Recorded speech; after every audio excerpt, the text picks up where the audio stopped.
Hi. Well, somebody left a comment asking about like what was my, they wanted me to share my routine. Well, let me first just say that initially, what I did after we got the diagnosis and I decided to move forward with trying to get him healed and recovered. I started, searching and Googling and doing everything, getting as many books that I felt necessary to get. One of the first books that I got was, and you can't really see this, and I don't want to do it, but it's The Healing and Preventing Autism by Dr. Jerry Cartzinell.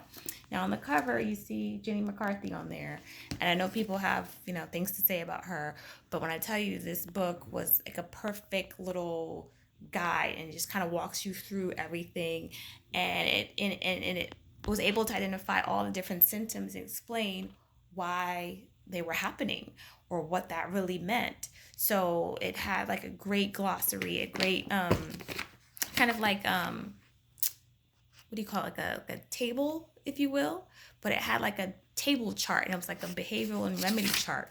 So it would have different things on there and different symptoms and what that meant and how to fix it. So I highly recommend this book. This is one of the earlier books of many that I got. But for me, I had to figure out what was the biggest issue that I was facing with my son at that time. And for us, it was the sleep. He wasn't sleeping. So we had to take care of that because if he got to sleep, that meant I got to sleep and I was exhausted.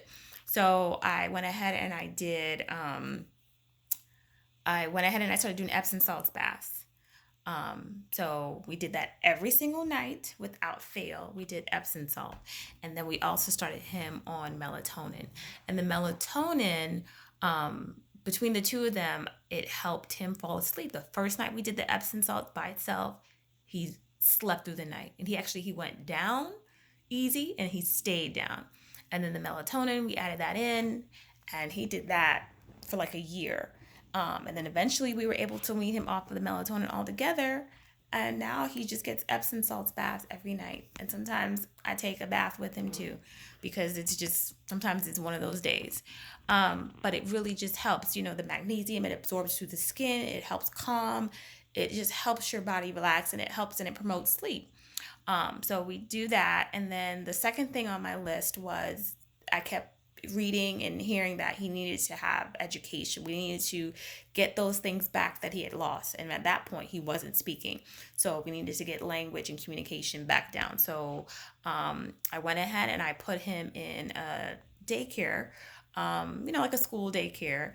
And that worked for a couple months until eventually it wasn't working for us anymore.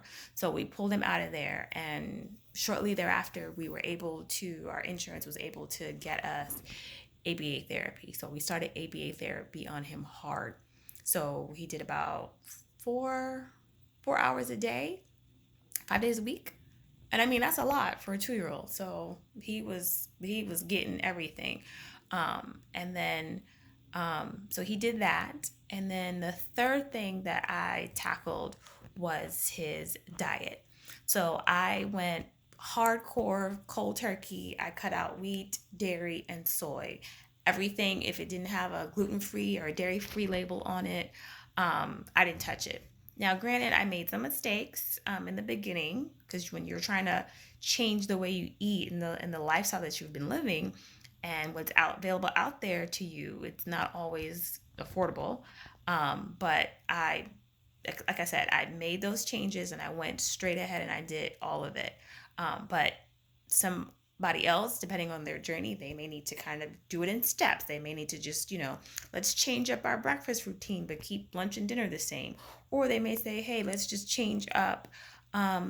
Let's eliminate wheat first. Let's do that for about a month until we get a hang of that. And then we'll eliminate dairy next and just kind of do it in steps that way.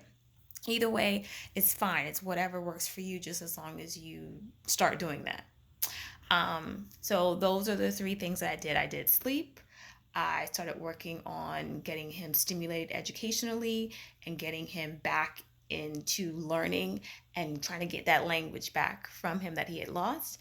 And then I changed up his diet.